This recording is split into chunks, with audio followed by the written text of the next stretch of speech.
Welcome to a special Mother's Day edition of Casually Caffeinated. I am so excited to have my friends, colleagues, powerhouses with me today. But first, I'd like to say Happy Mother's Day to my mama. I love you very much, and I'm looking forward to seeing you on Sunday. Today, what we're going to talk about is keeping women in the workforce, hence Mother's Day. And not just women, but all caretakers. How do we keep folks that are trying to juggle other responsibilities, family, finances, small children, parents in the workforce? And first, I'd like to introduce Stephanie DiBlasio, my dear friend, colleague, and mentor, who's the head of HR here at Apex. Thank you, Brooke. And thank you, Julie, for this idea for being able to bring mothers together and share our experiences as well as opportunities for hopefully others can learn from and take some little tidbits away for the day.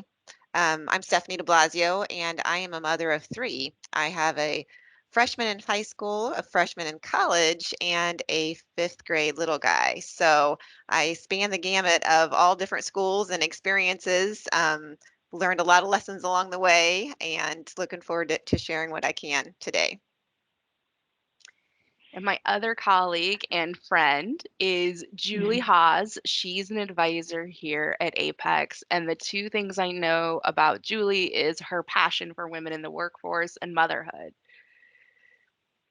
Yes, I'm so excited to be here and thank you for all your hard work, moms out there and caretakers. It's a tough role. I'm a mom of a 3-year-old and 8-year-old, and we moved in the midst of a pandemic. So juggling all of that and becoming an urban farmer as well. So I am excited to share some tidbits as Stephanie shared and help organizations empower women and caretakers in the workforce. Julie, I'm so glad you said juggling because I hear so much about work-life balance. And is it ever balanced? It seems to be more of a juggle. And one of the things that we're so proud here at Apex is our newly instituted paid parental leave. Stephanie, do you want to talk to us about what that looked like, how it came about? Yes, I'm thrilled that we had the opportunity and feedback. We do the best place to work survey year over year, and thankfully we're honored to be able to make it on the list. But one of the things that we do have heard over the years is that what can we do for additional resources and services for mothers and fathers? And so we implemented the paid parental leave earlier this year, and the leadership team has discerned it for many years, and just now thankfully we're able to come together to help bridge that financial gap oftentimes that individuals face. I know I personally face it with my first child. Like, I need to only take a short amount of time, only 6 weeks off, because I don't have any more funds after my short-term disability runs out, or I had to take the PTO time ahead of my leave or in the beginning of my leave. So I don't have as much time to take later whenever I'm doing the well visit checks, because we all know how many times the babies need to go back for their checkups, and then also other checkups for you yourself too. So we took all that into consideration, and then we put the plan together for, we do offer 2 weeks paid parental leave for our initial year. We're kicking it off, and that will help financially. Hopefully, mothers be able to stay home a little longer so they can get that bonding with their children, because we know how important that time is. Yeah, in addition to that, I think it's great for employers to understand some of the other products that can be made available. Short-term disability pairs really nicely with anything that employers are willing to implement on a paid level, should they be able to have the means to continue to do a paid parental leave. Paid parental leave is sadly only at 19% of employers in the United States, which is shocking considered how many babies are born per year. But in addition to that, income replacement with short-term disability is one key component. But these work site products have a hospital indemnity policy, which has a great component that pays per night confined to the hospital. because a lot of people don't realize what the real financial loss is of having a child.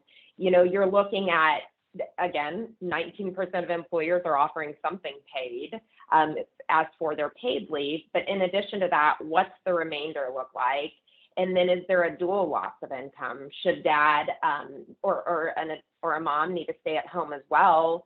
That can be a dual loss of income. So that family's looking at medical deductibles in addition to loss of income. So it's a scary time to be balancing financial loss.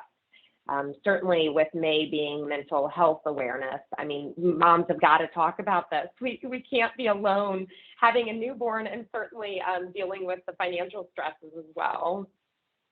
I am so glad you brought up not only the financial stress, but also fathers and paternity leave. So I will say paid parental leave is on the rise. I did see it kind of level off in 2020 because we know 2020, right? However, I will tell you anecdotally, I am getting calls nearly 3 to 4 times a week on paid parental leave. And part of that is studies show that one, newborn healthcare costs decrease when there is paid parental leave. And to Stephanie's point, when they have the financial flexibility to stay home and those babies don't yet go to daycares. So you're seeing that decrease. And you're also seeing mothers postpartum decrease when fathers stay home longer. And I think that's an important piece of the conversation. So as we craft these policies, it's not just important to craft them, but it's also important to teach managers to embrace them. Because if managers don't embrace them and people don't feel empowered to take them, then they're not going to quite work. Thank you. I so agree with that perspective because we have the policies, we put the paid parental leave in place. We also actually added a hospital indemnity as well. So educating individuals on what that is and what does that mean, especially the males in the workforce, if they have someone, if their wife is pregnant and getting ready to have, be in the hospital, like that will really impact them financially if they cover that hospital indemnity on their wife to be able to cover some more financial needs. But then from an HR perspective, being able to educate and continue to teach and reach out to the managers and reach out to employees. We do a newsletter every week. And so we do little, tidbits of the week to try to educate individuals on what do these resources mean? What does paid parental leave mean? And then how are you going to put that together in your policy? Because you can implement it in different ways. Whether it's only do 5 days a week or not 5 days a week, 5 days, or if you do 10 days, or if you do a month. I mean, it varies per employer and how you want to roll it out for your team. But then being able to talk to individuals, and I had a great conversation with a colleague, and he's like, I'm really excited. It's our first baby. I don't know if I should take the full 2 weeks off at once, or if can I break it up? I'm like, yes, you can break it up because maybe after that first week, your wife doesn't want you home. So being able to have that flexibility of saying, take a week off and then maybe it's half days, and being able to work with your team, because I think that individuals want to surround each other with the support that they need because they know how tough it is to be a new parent, and how can we help them work through that. And when Stephanie tells you that she's passionate about it, let me tell you, you will receive a call from Stephanie DiBlasio if she does not see the survey answered. And I know because I may have received an email from Stephanie, hey, did you see this? And so it just goes to educating your staff, your employees, your teammates. And at Apex, we can help do that. So whether that's total reward statements, whether it's flyers, email, carrier pigeon, that's absolutely a large piece of the battle.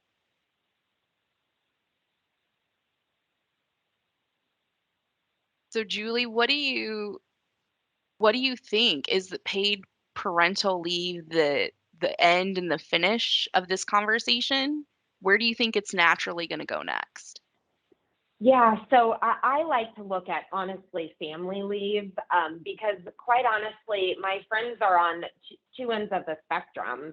I have friends that are very much in the midst of their childbearing years, but I have friends that are dealing with a power of attorney for the first time with their parent, and that parent is entering a nursing home. And to see their emotions, to hear their struggles that they're dealing with, I mean, we're all going to have a situation, a family medical leave reason at one point in our career, whether that's with a newborn or whether that's with an elderly parent. And I think the pandemic has pushed that there can be a work-life balance. And for those dealing with the emotions of a newborn or the emotions of an elderly parent, this is something that has a long way to go to make a positive impact. And it starts with employers. It starts with employers being ready to be on that pioneer journey to make a change for our employees. That's really insightful. I was reading a really good article the other day from the New York Times that talked about women dropping out of the workforce during those early childbearing years, and then again taking care of aging parents. And it looks a lot like the childhood struggle, because not only is that woman taking care of her aging parents, oftentimes she's taking care of her spouse or partner's aging parents, because again, those financial constraints. So when we talk about things that we can do in the next step to these types of policies, I think, Julie, you're exactly right that the next step we're going to absolutely see is paid family leave. Um, so as we wrap up, and I know paid parental leave, I'm so glad that Stephanie talked about it can be, it could be a week of paid parental leave. It could be a month. Really tailoring it to your organization to see how it rolls out and see how it's utilized is really important. But do we have other ideas on women in the workplace and making sure they're engaged and keeping them, so we drive those P&Ls and we drive that revenue? Because studies have shown us the more diverse our teams are, the more innovative and larger revenue that we see. I absolutely agree. We need to keep and want to keep moms in the workplace because I think that that does lead to just a different perspective of life as well, and an opportunity to make an impact and have everyone use their time and talents in many different ways. From a perspective of um, what other things that we can do for moms, I think really reach out and support. I mean, we've done some different groups online as far as cooking groups, or during COVID, Julie was Mhm. great about starting a mom's chat about moms working from home. How are we going to do this? And it isn't a work-life balance, I don't think. It is a blend. And I do thank COVID for helping us get to that blend a little bit in a different way, I think, so that we can see each other on the personal side and know here's things that we have that we're struggling with, and being able to come and share those struggles, because I have issues on Tuesday night that might happen at your house on Tuesday night, but are we willing to open up and share what's happening and learn from those experiences? So I think that's a big piece of being like able to bring your whole self to work and share that. I really had a rough morning because whatever scenario, you could name 1,000 of them to say what happened. And so bringing just empathy to work as well, I mean, at any aspect of our situation, to support one another and to be there from moms, dads, people taking care of their elderly family members too. So thank you, Julie, for bringing this topic up and for inviting me to the table. And Brooke, thank you very much for sharing and facilitating this. I know it was kind of a last minute, but I'm so proud of you and thankful for you on my team too. No, thank you. So whether I really appreciate that, because whether it's job sharing, flexible work hours, to your point, Stephanie, creating a space where women and caretakers feel comfortable, really interacting with their employers to find out the best blend of what works for them and the employer, I think is where it stops and starts. So thank you so much. And thank you, Julie. This was such a great idea. Absolutely. Happy Mother's Day to everyone out there, all the moms and all the caretakers. I wish you a blessed Sunday. Thank you, ladies.